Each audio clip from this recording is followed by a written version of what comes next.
The Mahāmantra is different to other mantras. I'm not going to compare, as I was saying to you before. I can talk to you about the benefits, and the benefits is what I have experienced myself. I'll give you an idea. I first came across the Mahāmantra back in 1995 when I was in London. I heard some devotees singing on the street. They gave me a book. Somehow or other I ended up going to the Bhaktivedanta manor. And I started chanting Hare Krishna, Krishna Krishna, Hare Hare, Hare Rama, Rama Rama, Hare Hare. Now I really liked the mantra, but I didn't actually understand it at the time. I didn't know I didn't understand it. I didn't know there was something to understand. I thought it was just a mantra that you chanted and something maybe happens. But it felt very special to me. I chanted a lot originally, and then I started not to chant. And then I started chanting it again. And every time I started to chant again, I realized that the Mahāmantra was still going on inside me. It was like a clock inside me that was still ticking. So even though I went months and sometimes years without chanting, I still realized that it was still going on inside me. And another analogy I would say to you, the Mahāmantra is like the blood that flows through my body, but in a frequency of words. It's beautiful. It's very, very, very deep and meaningful. As I say, there are other mantras out there. I can only talk to you about the qualities of this particular mantra, because all I know is this. I chant and I chant every day. And when I'm not chanting it, I'm listening. If I'm not listening, I'm talking about. If I'm not talking about it, I'm watching. To do with the Mahāmantra, to do with Krishna Gītā, Srila Prabhupada's Gītā. And all I know is my life is transforming as a benefit from chanting. I've never chanted with the endeavour to gain something from it, but I've realised I have been gaining things in the background when all of a sudden I go to do something and I'm doing it differently, or I'm thinking about it differently, or I'm talking about something differently, and my characteristics have been changing. There's still so much more work to do, so much more work to do, but it's a starting point. And that is what I've experienced. And I can't manage my day without chanting. Some people will say to you that you have to do 16 rounds every day. It's not to me about the rounds. It's about the desire to chant. I can't stop myself from chanting. And if I am at a moment forgetful, I remind myself to chant. Because if I'm not chanting, then what I do notice is my mind starts to get busy. But the moment I chant, my endeavour gets quieter and quieter and quieter. And it's very, very, very beautiful.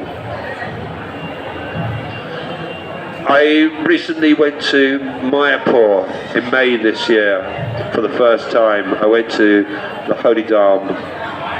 And when I was doing a ritual in the Ganga in the mornings, I felt that Lord Chaitanya gave me a message to always chant the Mahāmantra with whatever I'm doing. Even if I'm doing something else, still chant the Mahāmantra. I even go to sleep at night listening to Srila Prabhupada doing kirtan. The Mahāmantra is everything. I don't know what I would do without the Mahāmantra. I would be so lost. I'd be so lost if it wasn't for Lord Chaitanya and Srila Prabhupada and my spiritual master. I would be, because before them I was so lost. So lost. And when I was lost, I wasn't chanting. But the moment I came back to chanting, all of a sudden I had these realizations that things were starting to transform little by little and by little. So what I say to you, the Mahāmantra is the most powerful tool. It's the intimate relationship that I can have with the Lord. It's the conversation that I have with the Lord. It's the love that I share with the Lord and for the Lord. It's my own experience of it. It's not what I read about what can happen or what people say can happen, but I talk to you about my own personal life relationship with the Lord through the Mahāmantra. And I tell you this now, I've studied other areas of Hinduism in the past. I've studied Shivaism, I've studied Buddhism, I've studied human design, I've studied the universe, and various other things and faiths and beliefs. But there is nothing like the Mahāmantra. It's something that's just pure beauty. And it's all about love. It's an expression of love, it's a feeling of love, it's the voice of love, it's the frequency of love.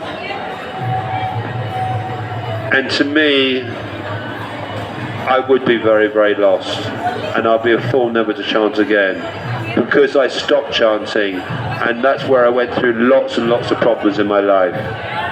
Lots of problems. But now, my life has more purpose to serve the Lord through His name.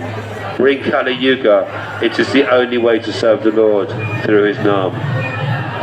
Hare Krishna, Krishna Krishna, Hare Hare. Hare Rama, Rama Rama, Hare Hare. Prabhu, just open up the Bhagavad Gita on any page, please. Kitna? 404. Sorry? 404. 404.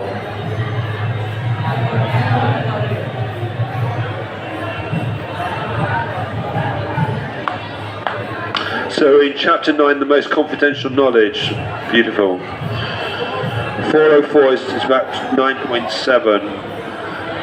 This is the Bhagavad Gita as it is, as translated by Srila Prabhupada. O son of Kunti, at the end of the millennium, all material manifestations enter into my nature, and at the beginning of another millennium, my potency, I create them. By my potency, I create them again.